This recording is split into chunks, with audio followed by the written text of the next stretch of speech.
Pagi mitra muda dimanapun berada ya. Kembali lagi bersama saya Risa di hari ini kita bertemu di hari apa nih? Hari Kamis ya. Hari Kamis tepatnya di 15 Oktober 2020 ya. Dan juga saya hari ini ditemani oleh mbak-mbak cantik nih ya. Ada Ibu Tessa Kurnia Putri. Kita coba sapa dulu. Selamat pagi Ibu Tessa. Pagi Mbak. Kabarnya gimana nih, sehat ya? Sehat alhamdulillah. Sehat alhamdulillah ya. Jadi Ibu Tessa ini selaku pejabat pelaksana K3 ya Mbak ya, dan keamanan UPT Jambi atau unit pelaksana transmisi ya Mbak ya. Jadi hari ini Mbak Tessa akan temani kita hingga 1 jam ke depan di talkshow kita di edukasi bahaya listrik dan upaya pencegahan kecelakaan masyarakat umum ya Mbak ya. Oke, coba dulu kita akan berbincang-bincang bersama Mbak Tessa. Enaknya Mbak atau Ibu sih? Mbak aja deh. Mbak aja kali ya. Kalau Ibu nanti ketuaan ya. Iya. Kan masih muda ya. Oke, Mbak Tessa, kita mengenai edukasi bahaya listrik dan upaya pencegahan kecelakaan masyarakat umum ini dari PT PLN atau Persero gitu ya. Bergerak di bidang apa sih Mbak? Jadi saya dari PT PLN Persero Unit Pelaksana Transmisi Jambi atau yang disingkat UPT Jambi. Itu merupakan salah satu UPT yang terdapat di bawah Unit Induk Penyaluran dan Pusat Pengatur Beban Sumatera atau UIP3BS Wilayah Kerja Sumatera Bagian Tengah. Nah, kami itu tugasnya itu menyalurkan tegangan listrik tinggi dan operasional sistem tenaga listrik di Provinsi Jambi. Oke, di Provinsi Jambi. Nah, kalau untuk di Provinsi Jambi sendiri itu kantornya di mana Mbak ya? Jadi kalau misalnya ada apa-apa kita bisa kunjungi ke sana gitu ya? Oh iya. Jadi kalau kantor UPT Jambi itu adanya di Jalan Dr. Setiabudi RT 9 Kelurahan Rajawali Kecamatan Jambi Timur di Kota Jambi. Oh, di Kota Jambi. Jadi kalau untuk di Kabupaten Bungo nggak ada gitu ya? Di Kabupaten Bungo itu ada kita subunitnya. Oh, subunitnya. Iya. Oh, jadi kalau ada kendala kita bisa ke subunitnya gitu ya Mbak ya? Iya, bisa. Oke ya. Nah, kalau untuk UPT Jambi ini kan mengelola penyaluran listrik tegangan tinggi gitu ya Mbak ya? Iya. Yang di Provinsi Jambi-nya gitu. Iya. Berarti ada nggak sih kantor-kantornya yang di kabupaten kita gitu kan? Jadi kalau seandainya menemukan kendala ataupun keluhan gitu kan, masyarakat bisa langsung kunjungi kemana gitu? Iya. Jadi kalau untuk UPT itu subunit kami itu bukan berbentuk kantor Mbak. Jadi itu cuman gardu induk yang isinya itu instalasi listrik dan operator. Subunit kami itu ada 12 di Provinsi Jambi ini, mulai dari gardu induk Aur Duri, New Aur Duri di Sungai Bertam, Payo Selinca, Sungai Gelam, Muara Sabak, Muara Bulian, Bayung Lincir, Sarolangun, lalu masuk Provinsi Bungo ini ada Muara Tebo, Muara Bungo, Bangko, sampai yang paling ujung Sungai Penuh. Oh gitu. Jadi kalau tiap kabupaten itu satu berarti Ada ya? satu gardu induknya. Jadi kalau untuk yang di Bungo di mana ya? Di Muara Bungo ya di Muara sekitar Bungo. ini ya? Iya, sekitar 15 menit deh dari sini. Oh, dari sini ya. Oke. Jadi untuk yang di kabupaten ada 12 ya. Satu di Kabupaten Bungo dan kabupaten-kabupaten yang lainnya. Yang pasti ada 12 di Provinsi Jambi gitu ya, Mbak ya. Oke. Nah, kalau untuk bagian transmisi itu kan yang saya tahu yang saya belum tahu sih gitu ya. Bagian apa sih transmisi itu seperti apa sih gitu kan. Jadi biar mitra muda di rumah paham loh obrolan kita pagi hari ini gitu.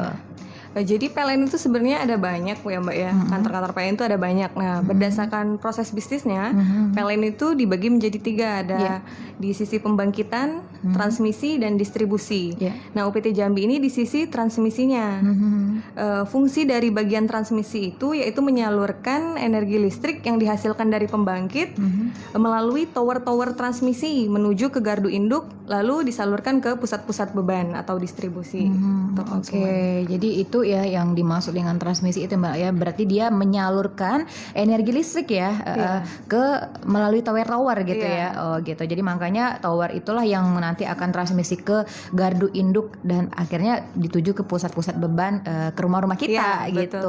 Makanya jadi ada hubungannya juga dengan listrik di rumah kita walaupun ini lebih ke induknya gitu ya. Oke. Nanti kita akan ngobrol-ngobrol lagi ya Mbak ya. Kita hadirin satu lagu dulu buat rekan kerja tim PLN kali ya. Boleh. Dari yang lagi di lapangan ya. Iya, biar mereka tetap semangat ya.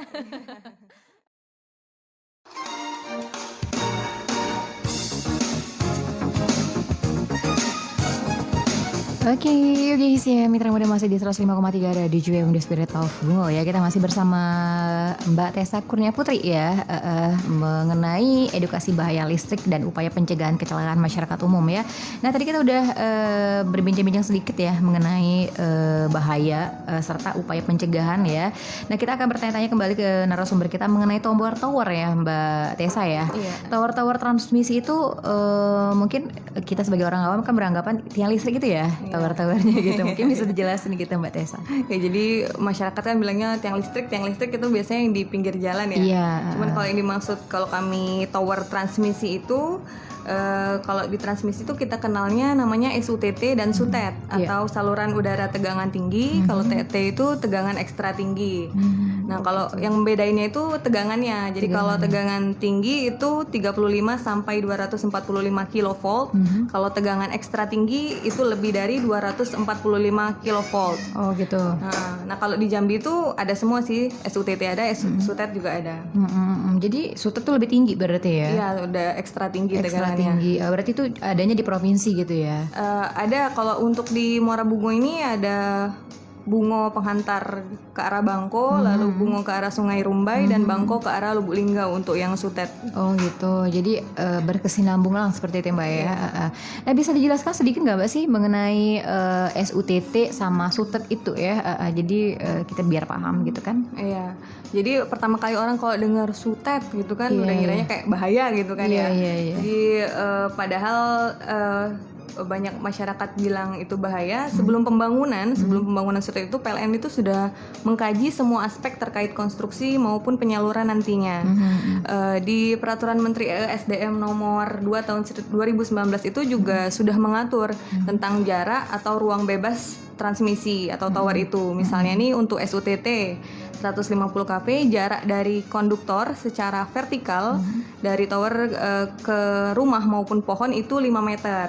Kalau untuk SUTET jarak konduktor secara vertikal dan tower secara horizontal ke pepohonan maupun rumah itu 7 meter. Jadi ada jarak-jarak amannya gitu. Jadi semuanya sudah diatur gitu sebelum pembangunan gitu ya Mbak ya. Sudah dikaji. Ya tapi tetap aja sih tetap bahaya juga nggak sih yang namanya tower listrik gitu ya Mbak ya atau SUTET gitu kan, apalagi buat warga yang berdomisili dekat sana gitu kan. Nah, jadi kita asal paham tentang jarak aman yang aku sebutin tadi serta sumber-sumber bahaya atau kegiatan yang berpotensi bahaya yang dilakukan kalau kita tinggal di sekitar SUTET gitu. Iya. Paling tidak kita sudah tahu gitu. Oh ini loh bahaya gitu kan. Jadi kan sebagai warga sana harus paham juga gitu harus paham dulu. Jadi kalau untuk warga di sana atau warga yang dekat dengan tower gitu atau dekat dengan SUTET, apa aja sih bentuk kegiatan yang nggak boleh dilakukan gitu kan di sekitar instalasi PLN. Jadi apakah mereka sudah tahu sebelumnya atau bagaimana gitu kan? Jadi berdasarkan peraturan direksi PLN nomor 251 tentang keselamatan instalasi, ada beberapa kegiatan yang nggak boleh dilakukan di sekitar tower-tower listrik. Yang pertama itu ada mendirikan atau meninggikan bangunan dekat instalasi listrik. Jadi kan udah saya bilang tadi, misalnya ini ada rumah penduduk nih, itu udah aman nih jaraknya. Tiba-tiba dia mau meninggikan bangunannya sampai melewati jarak aman yang saya bilang tadi. Nah itu nggak boleh. Nggak boleh. Iya, takutnya nanti ada induksi kan. Lalu yang kedua yaitu bermain layang-layang. Banyak tuh kan adik-adik suka main layang di sekitar instalasi, itu sebenarnya bahaya. Kalau layangannya putus, terus dia nyangkut, listriknya padam. Oh gitu ya? Iya, kalau nggak putus layangannya, pas lagi dimainin layangannya nyangkut, bisa kesetrum adiknya kayak gitu. Jadi diusahain mainnya di tanah lapang kayak gitu kalau untuk anak-anak kecil, jangan di dekat instalasi listrik. Ada lagi tuh yang nggak boleh dilakukan itu menebang atau memangkas pohon yang dekat instalasi. Jadi misalnya ada warga nih yang pohonnya tuh dekat instalasi nih, mau nebang sendiri sebaiknya tidak usah, hubungi aja petugas PLN terdekat, nanti petugas PLN yang bakal bantu. Nah ada juga nih yang ditemuin PLN misalnya petugas PLN nemuin ada pohon nih kondisinya bahaya, udah mendekatin kan.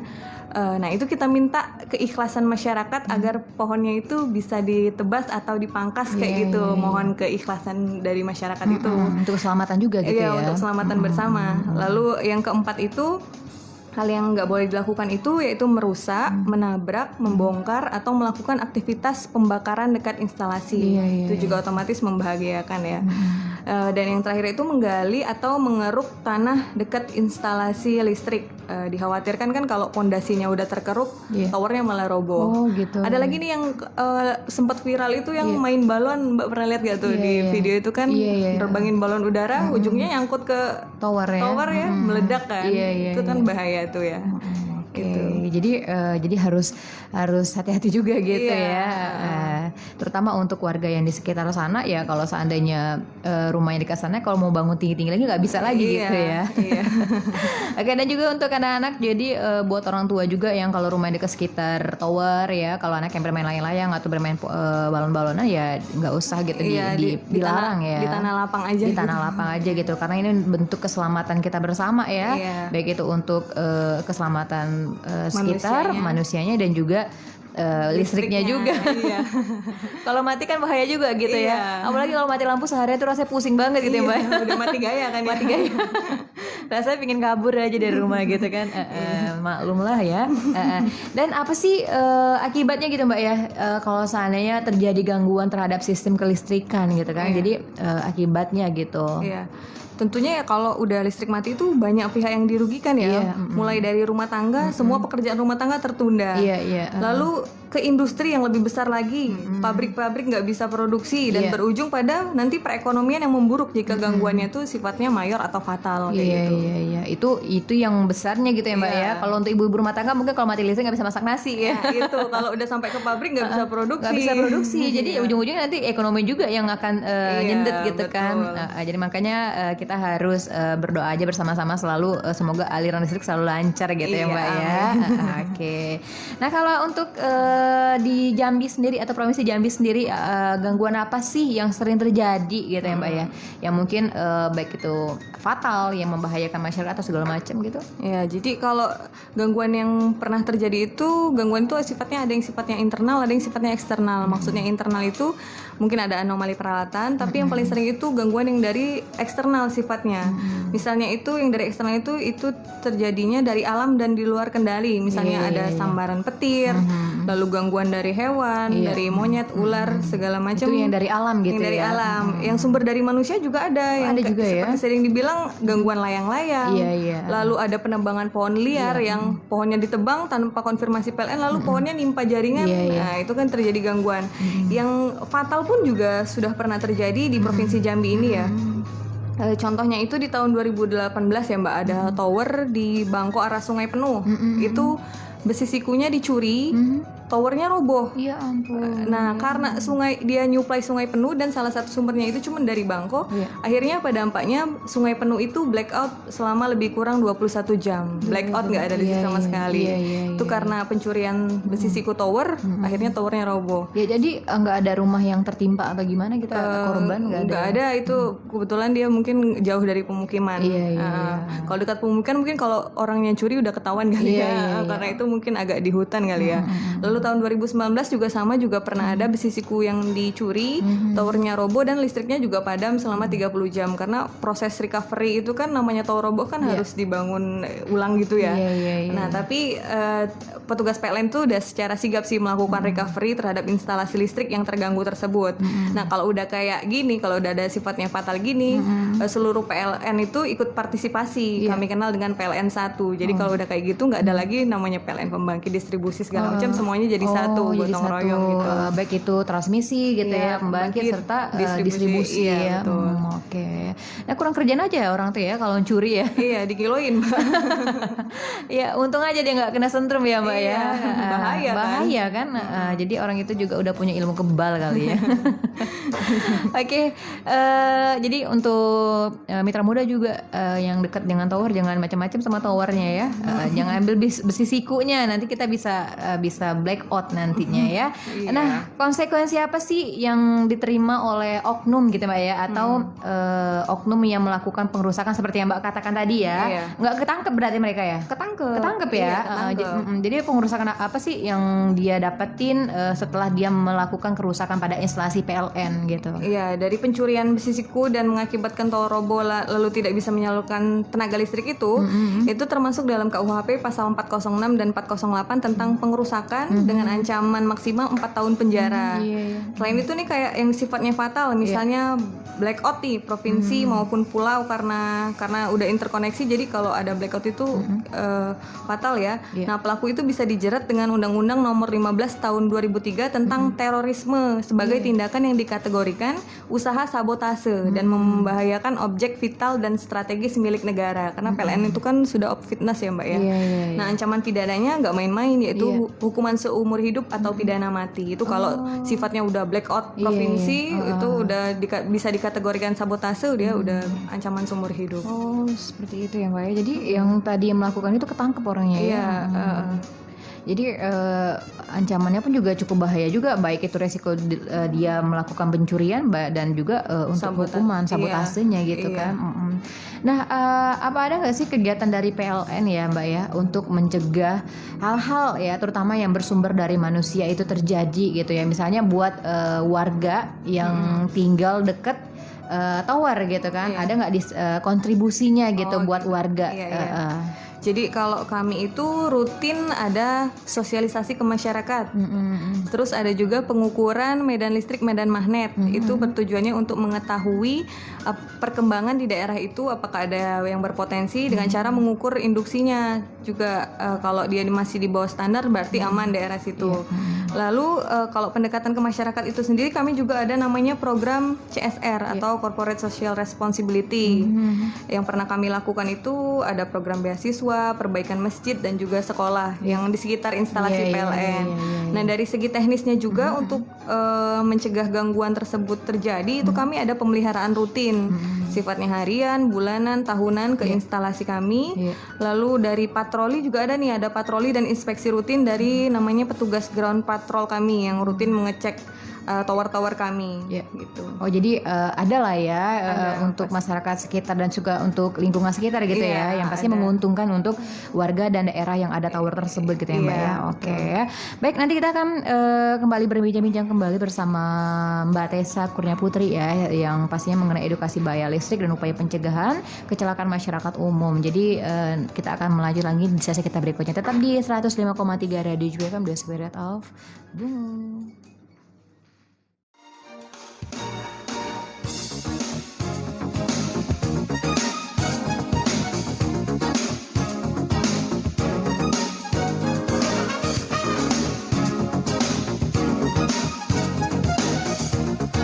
Oke, Mitra Muda masih di 105,3 Radio JFM ya. Kita masih melanjuti obrolan kita bersama Mbak Tessa Kurnia Putri ya, mengenai edukasi bahaya listrik ya. Nah, juga ngomong-ngomong nih Mbak, karena kita sekarang ini juga masih di di banyak kasus ya mengenai COVID-19 ini. Jadi mungkin ada nggak sih partisipasi atau mungkin yang pasti terkait COVID, ada nggak sih bantuan untuk masyarakat, ada biaya listrik free atau gratis seperti itu ya Mbak ya? Oh iya. Mungkin udah pernah dengar ya ada PLN ngasih listrik gratis ya? Iya pernah ya. Ya jadi terkait COVID-19 ini kan perekonomian tuh sedang sulit ya Mbak ya. Jadi bentuk kepedulian PLN juga ada program namanya listrik gratis tapi untuk pelanggan khusus, yaitu 450 sama 900 yang bersubsidi. Jadi nggak semuanya yang khusus, yang 450 sama 900 yang bersubsidi.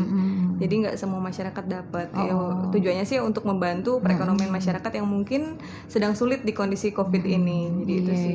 Jadi untuk warga menengah ke bawah lah seperti itu Mbak ya. Betul. Nah, kalau seandainya bagaimana sih caranya masyarakat itu tahu bahwasannya aku dapat listrik gratis nih. Jadi dari pembayarannya atau gimana sih? Atau ada informasi dari PLN-nya bisa langsung? diakses di pln.co.id bisa, atau kalau mau langsung lewat telepon juga bisa, telepon ke 123 pakai kode area. Bisa ditanya langsung gitu. ke sana. Bisa ini ya. Biasanya kan masyarakat tuh kan kalau tahu satu orang dia pasti bakal tahu menyeluruh gitu ya Mbak ya. Iya, ada juga ini juga kok di Instagramnya juga bisa, di situ banyak info PLN_ID. Iya maklum lah, kadang-kadang emak-emak dia apa ya? Iya. Ada yang main Instagram juga, ada Iya. juga yang ya kalau yang udah tua-tua sih pastinya enggak gitu ya. Tapi pastinya dia dapat oh ini dapat listrik gratis loh, Mak, coba cek gitu kan. Iya. Biasanya kalau seandainya dia dapat listrik gratis, otomatis dia kan nggak akan melakukan pembayaran untuk bulan berikutnya gitu Iya. kan. Oke. Jadi untuk yang punya apa namanya watt listriknya 450 sampai dengan 900 ya bisa dicek aja apakah kamu termasuk dalam kategori penerima gratis listriknya. Jadi free pembayarannya untuk beberapa bulan gitu ya. Subsidi. Subsidinya gitu. Nah kita kembali ke perbincangan kita juga nih Mbak, ini untuk warga yang mungkin rawan banjir gitu ya. Kalau untuk di Bungu ini banyak juga sih warga yang tempat permukimannya itu dilanda banjir, apalagi di akhir-akhir bulan seperti ini kan lagi musim hujan nih ya kan. Jadi kan pastinya berdampak bagi masyarakat sekitar. Jadi tips dan trik apa sih yang bisa kita lakukan untuk instalasi listrik di rumah jika rawan banjir gitu? Iya, jadi ini masuk bulan berber, ini udah masuk musim hujan aja ya Mbak ya. Sediakan ember katanya. Terkait keamanan instalasi listrik nih ketika banjir misalnya, ketika banjir itu PLN tuh akan memadamkan listrik kalau rumah pelanggannya terendam air atau gardu distribusinya terendam air. Jadi PLN otomatis akan langsung madamin. Oh, jadi yang di sekitar sana ya? Iya, kalau banjir, dia langsung kalau rumahnya kerendam sama gardu distribusinya yang distribusi itu terendam, dia pasti PLN akan langsung madamkan. Lalu kalau saat banjir, yang pertama dilakukan itu matikan instalasi listrik dalam rumah. Jadi instalasinya dicabut semua, mesinnya dimatiin, lalu cabut peralatan listrik yang masih tersambung. Lalu alat-alat elektroniknya itu dinaikkan ke tempat yang lebih tinggi ya supaya nggak rusak. Lalu kalau memang aliran listriknya terkena banjir, tapi kok belum padam ya, gitu, kok udah masuk airnya banyak tapi kok belum padam listriknya, itu bisa hubungi PLN 123 pakai kode area lalu 123 dan hubungi instansi terkait penanggulangan banjir. Nah kalau udah nih banjirnya surut, lalu langkah-langkahnya pastikan semua peralatan elektronik maupun instalasi dalam keadaan kering. Jadi pastiin dulu nih instalasinya nggak ada bekas-bekas air, elektroniknya juga kering. Lalu baru bisa dilakukan penormalan ketika sudah dipastikan instalasi listrik tersebut kering. Lalu ada penandatanganan semacam berita acara gitu yang disaksikan oleh ketua RT atau RW masyarakat setempat. Baru bisa istilahnya dinyalakan listriknya kembali. Nah untuk kalau untuk info-info terkait PLN tersebut juga bisa diakses di Instagram Mbak, yang tadi udah aku bilang kan. Instagram resmi PLN itu yaitu PLN_ID. Nah kalau untuk UPT Jambi juga ada Instagramnya sendiri, PLN_UPT Jambi. Kalau khusus untuk info K3, PLN_K3L UPT Jambi. Oke, jadi itu kalau untuk info seputar PLN ya. Jadi kalau seandainya punya kendala atau punya keluhan dengan listrik Anda gitu Mbak ya, jadi bisa hubungin 123 atau mungkin di lewat Instagram atau sosial media yang lainnya gitu. Nah, dan juga kalau untuk masyarakat Bungo sendiri mungkin ya, kalau sejauh ini sih kalau saya lihat di daerah kita ini sering juga ada yang mati lampu gitu ya Mbak ya. Mati lampu misalnya di daerah atas, bagian atas gitu kan mati, besoknya jadwal yang di bagian pasar bawah misalnya itu kan ada informasinya gitu kan bahwasanya akan terjadi pemadaman listrik dari pukul sekian sampai pukul sekian. Itu biasanya kendalanya apa ya Mbak ya? Kalau kayak aku bilang tadi, pemadaman itu juga ada yang sumbernya dari internal, misalnya dia memang harus padam karena dipelihara. Jadi namanya peralatan harus dipelihara, ada jadwal-jadwalnya. Mungkin padam gara-gara itu, jadi harus ada pemeliharaan rutin. Atau juga kenapa bisa padam kayak gitu, mungkin karena mereka mau memperbaiki, misalnya ada gangguan binatang di tower entah di mana. Nah itu memang harus padam, jadi memang harus dipadamkan sebentar lalu nanti dinyalain. Intinya tuh kalau dari internal, yang sumbernya dari internal tuh untuk keandalan sistem lah, seperti itu. Sistem ya. Karena kan banyak juga ibu-ibu yang di rumah itu kalau seandainya sudah mati lampu pasti marahnya sama orang PLN gitu. Ini PLN gini gitu. Kalau mau jelas sih bisa telepon PLN 123, insya Allah dia cepet sih, asal apal alamat sama kalau misalnya mati mati rumahnya sendiri atau mati RT itu sendiri, telepon aja ke 123, ingetin aja ID pelanggannya, biasanya sih langsung direspon, cepat direspon gitu ya. Jadi jangan cepat marah-marah ya mama ya, ibu-ibu ya. Jadi kalau seandainya ada kendala sama listrik Anda, ya udah kita telepon aja 123, tidak usah ngomel-ngomel di rumah. Jadi ngomel-ngomel juga nggak hidup lampu ya. Oke, karena waktu kita juga Mbak ya, mungkin ada mungkin dari Mbak Tessa sendiri, mungkin ada pesan nggak sih ke masyarakat atau mungkin dari PLN-nya sendiri gitu kan? Jadi kalau PLN itu ingin menjadi perusahaan listrik terkemuka ya Mbak se-Asia Tenggara dan nomor 1 pilihan pelanggan untuk solusi energi. Nah kami itu sebisa mungkin menyediakan penyaluran listrik yang handal bagi masyarakat. Nah jadi pesan ke masyarakat sih, kita sama-sama membutuhkan listrik, PLN juga berusaha menyalurkan listrik yang handal ke masyarakat. Masyarakat diharapkan juga peduli terhadap instalasi PLN dengan tidak melakukan hal-hal yang dilarang di dekat instalasi PLN yang seperti aku bilang tadi kan, untuk menjaga keselamatan bersama demi kehandalan penyaluran listrik dan maupun keselamatan manusia itu sendiri. Nah, diharapkan juga masyarakat bisa melapor nih kalau ada sesuatu yang berpotensi merusak atau mengganggu instalasi dan penyaluran listrik PLN, sehingga kehandalan penyaluran dapat terjaga kayak gitu ya Mbak. Oke, baik, itu dia tadi ya pesan dari obrolan kita pada hari ini ya. Semoga juga untuk masyarakat Bungo khususnya ya, agar memahami untuk selalu menjaga peralatan ataupun mungkin yang ada di sekitar tower gitu Mbak ya, agar masyarakat kita pun juga terhindar dari bahaya-bahaya yang mungkin terjadi seperti yang disampaikan oleh Mbak Tessa tadi ya. Baik, terima kasih Mbak Tessa ya atas waktu dan partisipasinya yang sudah bersedia hadir ke studio kita jauh loh ya, dari provinsi sana loh. Biasa kembali lagi kalau misalnya ada waktu kembali lagi kita diskusi lagi bareng ya, dengan senang hati, dengan tema berbeda juga ya. Yang pasti masih seputar listrik juga. Baik, kalau gitu untuk mitra muda, demikian obrolan kita pagi hari ini mengenai edukasi bahaya listrik dan upaya pencegahan kecelakaan masyarakat umum. Semoga apa yang sudah disampaikan oleh Mbak Tessa tadi bermanfaat buat kita semua dan kita bisa sama-sama menjaga agar kita juga jangan ada keluhan untuk pemadaman aliran listrik ya. Jadi makanya kita jaga bersama. Kalau gitu kita pamit dari ruang dengar mitra muda semuanya. Akhir kata saya ucapkan wassalamualaikum warahmatullahi wabarakatuh. See you and bye-bye.